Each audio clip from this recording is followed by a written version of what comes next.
आपने स्कूल में पढ़ा था कि 1857 में सिपाही म्यूटिनी हुआ था, लेकिन क्या आपको पता है कि ये वर्ड म्यूटिनी ब्रिटिशर्स ने खुद इन्वेंट किया था? आज मैं आपको वो 1857 बताने वाला हूँ जो आपकी हिस्ट्री बुक्स ने छुपाया। 10 मई 1857 मीरठ कंटोनमेंट, इंडियन सोल्जर्स ने ब्रिटिश ऑफिसर्स को गोली मारी। स्कूल में ये म्यूटिनी कह के पढ़ाया जाता है, लेकिन अगर 3 लाख सोल्जर्स, लाखों सिविलियंस और नॉर्थ इंडिया एक साथ खड़े हो गए तो ये सिर्फ म्यूटिनी नहीं था, ये एक वॉर ऑफ इंडिपेंडेंस था। ब्रिटिश ने ये वर्ड क्यों यूज किया? क्योंकि म्यूटिनी सुन के आपको लगता है कि सोल्जर्स ने बगावत की, लेकिन वॉर सुन के आपको लगता है कि देश ने लड़ाई की। सब परसेप्शन का गेम था। लेकिन असली बात अब आती है। आपको लगता है मंगल पांडे ने शुरू किया? नहीं, 1857 से पहले भी 40 प्लेस रिवॉल्ट्स हुए थे। 1764 बंगाल में, 1799 सन्यासी रिबेलियन, 1824 बरकपुर म्यूटिनी। ये आग 1857 में भड़की, लेकिन 100 साल पहले से स्मोल्डर कर रही थी। ब्रिटिश ने इसे सडन आउटब्रेक कहा, लेकिन ये सडन नहीं, सिस्टमैटिक था। शुरुआत करते हैं द रियल कॉसेस से। इनफील्ड राइफल का ग्रीस कार्ट्रिज, ये तो आपने पढ़ा है, लेकिन ये लास्ट स्ट्रॉ था, पहला नहीं। असली रीजंस क्या थे? इकोनॉमिक लूट। ब्रिटिश ने 1757 के बाद बंगाल की इकोनॉमी बर्बाद कर दी। टेक्सटाइल इंडस्ट्री डिस्ट्रॉय की, जो इंडिया का रफली 25% जीडीपी था, जीरो हो गया। फार्मर्स को परमानेंट सेटलमेंट में जमीन छीन ली। 30 साल में 3 करोड़ लोग भूख से मरे। ये ब्रिटिश रिकॉर्ड्स के नंबर हैं, मैं नहीं बना रहा। Religious interference. ब्रिटिश ने हिंदू मुस्लिम दोनों के सेंटिमेंट्स हर्ट किए। मिशनरीज एक्टिव हुए, टेम्पल और मॉस्क्यूज पे टैक्स लगाया। 1850 में ईस्ट इंडिया कंपनी ने रिलीजियस डिसेबिलिटीज एक्ट पास किया। हिंदू कन्वर्ट हो गए तो प्रॉपर्टी का हक नहीं। ये डिवाइड एंड रूल का पहला वर्जन था। और सुनिए, रानी लक्ष्मीबाई, टाटिया टोपे, नाना साहेब, ये सब एक साथ कैसे आए?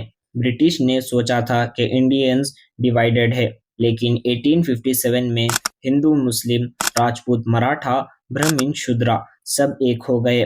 ब्रिटिश के ऑफिशियल लेटर्स में लिखा है, this is not a mutiny, this is a national uprising. उन्होंने अपनी आंखों से देखा, फिर भी म्यूटिनी कहा। क्यों? क्योंकि नेशनल वर्ड सुन के उनकी लिजिटिमेसी खत्म हो जाती। अब बात करते हैं द अनटोल्ड हीरोज की, जो हीरो स्कूल में नहीं पढ़ाए जाते। आपको मंगल पांडे पता है, लेकिन इनको नहीं जानते। कुनवार सिंह, 80 साल के बूढ़े, बिहार की जमींदार। ब्रिटिश ने उनकी जमीन ऑक्शन की। उन्होंने अपनी फौज बनाई, ब्रिटिश को 6 महीना तक घसीटा। लास्ट बैटल में उनका हाथ कट गया। उन्होंने अपनी तलवार दूसरे हाथ में लेके लड़ना जारी रखा। 1858 में शहीद हुए, 80 साल की उम्र में। अजीमुल्ला खान, नाना साहेब के एडवाइजर, एक मुस्लिम स्कॉलर, उन्होंने ब्रिटिश के खिलाफ प्रोपेगेंडा कैंपेन चलाया। उनके लेटर्स ब्रिटिश ऑफिसर्स को डरा देते थे।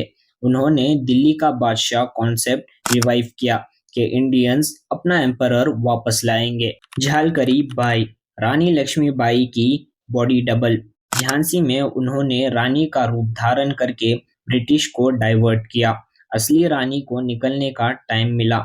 झालकरी बाई शहीद हो गई, लेकिन रानी बच गई। अब आते हैं अगले इम्पोर्टेंट पॉइंट पर, ब्रिटिश ऑट्रोसिटीज एंड प्रोपेगेंडा। ब्रिटिश ने 1857 के बाद क्या किया, ये ज्यादातर स्कूल में नहीं बताते। कानपुर में नाना साहेब की फौज ने ब्रिटिश वुमेन और बच्चों को मारा, ज्यादातर यही पढ़ाया जाता है। लेकिन ये नहीं बताते कि ब्रिटिश ने समरी एग्जीक्यूशन किया, बिना ट्रेल के ना जाने कितने इंडियंस को फांसी दी, बिना प्रूफ के, सिर्फ सस्पेशन पे। दिल्ली में ब्रिटिश ने 3 हफ्ते तक मैसेकर चलाया, लाल किले के आसपास हर घर जलाया। बहादुर शाह जफर के 2 बेटों और एक पोते को ब्रिटिश ऑफिसर मेजर हडसन ने बिना ट्रेल के गोली मारी और उनकी लाशों से कपड़े उतार कर दिल्ली में लाकर आम लोगों के सामने रखवा दी थी। ये सिविलाइज्ड ब्रिटिश थे। और प्रोपेगेंडा ब्रिटिश ने इंडियन म्यूटिनी पे बुक्स लिखी, 50 प्लस वर्जन्स निकाली। हर वर्जन्स में ज्यादातर इंडियंस को बारबरिक और ब्रिटिश को सिविलाइजिंग फोर्स दिखाया। व्हाइट मैन्स बर्डन ये पोएम 1899 में लिखी गई, लेकिन 1857 से ही माइंडसेट था। चलिए अब अगले एस्पेक्ट को देखते हैं, why it failed and legacy. 1857 क्यों फेल हुआ? लोगों को लगता है कि उसकी वजह लैक ऑफ यूनिटी थी, लेकिन कुछ और भी है।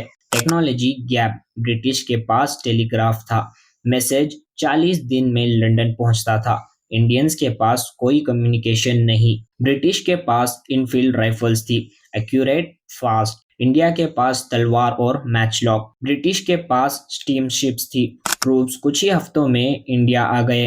इंडियंस के पास कुछ नहीं। लेकिन फेलियर के बाद भी 1857 ने ब्रिटिश को डरा दिया। 1858 में ईस्ट इंडिया कंपनी की पावर खत्म हो गई, डायरेक्ट क्राउन रूल शुरू। क्वीन विक्टोरिया ने प्रोक्लेमेशन दी, इंडियंस को इक्वल सब्जेक्ट्स कहा, लेकिन ये सिर्फ पेपर पे था, असली पावर ब्रिटिश हैंड्स में ही रही। लेकिन 1857 की सबसे बड़ी लेगेसी, नेशनल कॉन्शियसनेस।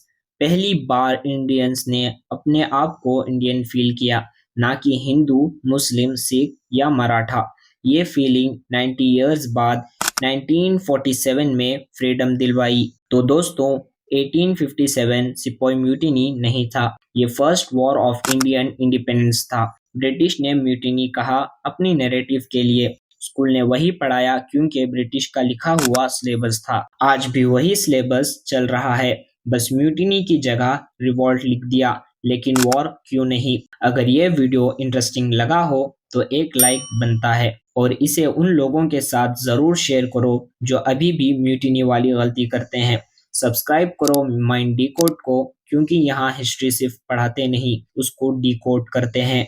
और अगला वीडियो बहुत धमाकेदार होने वाला है। मैं बताने वाला हूँ the British education scam India के बारे में, तो ये वीडियो मिस मत करना। कमेंट में बताएं आपको 1857 के बारे में सबसे शॉकिंग फैक्ट कौन सा लगा। मैं हर कमेंट पढ़ता हूँ। मिलते हैं अगले वीडियो में। जय हिंद।